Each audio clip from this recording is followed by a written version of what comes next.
చెప్పండి. ఫైట్లు అంటే ఇప్పుడు ఏ సినిమాలో అలాంటి ఫైట్లు, ఏ సినిమాలో అలాంటి ఫైట్లు అంటే ఈ సినిమాలోనే ఉన్నాయి. ఈ మంచి మంచి సినిమాల్లో ఆ ఫైట్లు రాలే తెలుగులో. ఈ సినిమాలో వచ్చినాయి మంచి మంచి ఫైట్లు వచ్చినాయి. కొత్త మోడల్ లేక కొత్త విలన్లు, కొత్త రకం సినిమా. నా పేరు అబ్దుల్ నవాజ్, ముస్లిం. నేను బాలయ్య ఫ్యాన్. నేను Balayya fan, pure Balayya fan. ఇప్పుడు ఇది హిందూ సనాతన ధర్మం వాళ్ళ గురించి ఆయన చెప్పిండు కానీ ముస్లింస్ గురించి చెప్పలేదు. ఆయన గురించి ఆయన చెప్పిండు. మనం ఎట్లా ఉండాలా, ఏం చేయాలా, ఎట్లా మన పాలించాలా అది చెప్పిండు కానీ ముస్లిం ఇలాంటోడు, ఆయన అట్లాంటోడు అని చెప్పలేదు. మరి మీకు ఏమర్థమైంది ఇప్పుడు ఈ సినిమా నుంచి బయటకి ఏం మెసేజ్ వచ్చుతారు? హిందువులకి అర్థం కావాలి. అది నాకు అర్థం అవసరం లేదు, హిందువులకి అర్థం అవసరం కావాలా. ఎందుకంటే కొన్ని పాటించాలా, అవి పాటించలేరు. దాని గురించి బాలయ్య చెప్పిండు, అది మనం అర్థం చేసుకోవాలా. సినిమా కొద్దిగా లాగ్ అవుతుంది కొంచెం, అంటే ఇట్లాంటివి ఏం లేవు.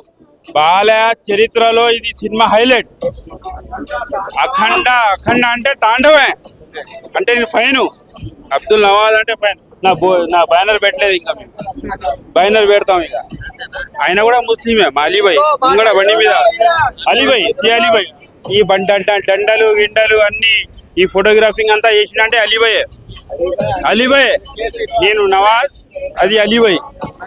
అంటే అఖండాన్ని మించి ఉందంట, మించిపోయింది. కానీ దాని గురించి మంచిగా చెప్పుకోవాలా. హిందూ సమస్య గురించి చెప్పిండు. మన హిందువులు ఎట్లా ఉండాలా, దాని గురించి చెప్పిండు. దానికి అర్థం చేసుకోవడానికి హిందువులే కావాలా.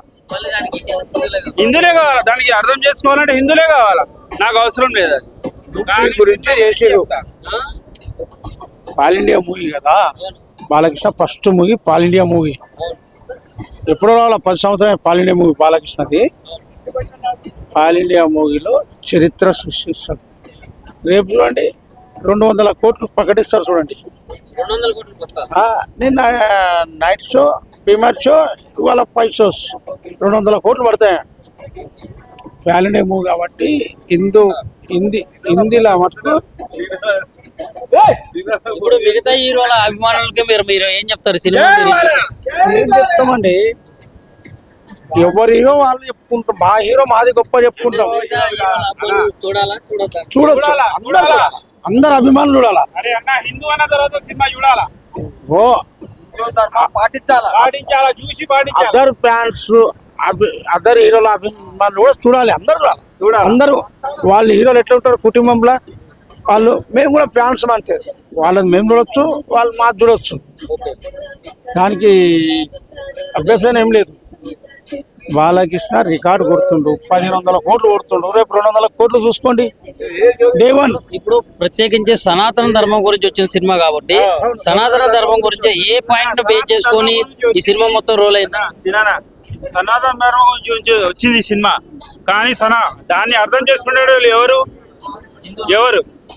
హిందువులే అర్థం చేసుకోవాలా. ఆయన హిందువుల గురించే చెప్పిండు కానీ దానికి ఎవరు అటాచ్మెంట్ చేయలే. ఆయన ఎవరి గురించి అలరించలే, మనోళ్ళ గురించి మనకే చెప్పిండు. ఆయన వేరే వాళ్ళకి చెప్పలేదు. వీడు ఇట్లాంటోడు, వాడు అట్లాంటోడు, క్రిస్టియన్ అలాంటోడు, మాది కూడా అట్లా ఏం చెప్పలే. కానీ ఆయన ఏముంది, మనం ఎట్లా నడవాలా, ఏం చేయాలా, సనాతన ధర్మం గురించి ఏం చేయాలా, దాని గురించి కరెక్ట్ చెప్పిండు. సినిమా మొత్తం కూడా ఏ పాయింట్ బేస్ చేసుకుని నడిచిందంట? సనాతన ధర్మంలో ఏ పాయింట్ బేస్ చేసుకుని నడిచింది సినిమా మొత్తం కూడా? సినిమా మొత్తమా? పాప గురించి. ఎట్లా? పాప గురించి అదే స్టోరీ. నవాజ్ భాయ్ సరే, మీకు అనిపించింది చెప్పరాదు. అఖండ 2 ఉందా? ఏ ఆపత్తి ఏ టైం పిలిస్తే వస్తానమ్మా అన్నాడా అఖండ 2లో. ఇప్పుడు అదే ఆపత్తిలో వచ్చింది. చూసావు కదా, ఆ అమ్మాయి ఆపత్తిలో. దేవుడే శివుడే పాపడే శివుడి రూపంలో వచ్చి పాప వైరస్ ఇచ్చింది. అవును, జర మొత్తం పంపించి దేశాన్ని కాకపోయినా గట్ట మాట. అరే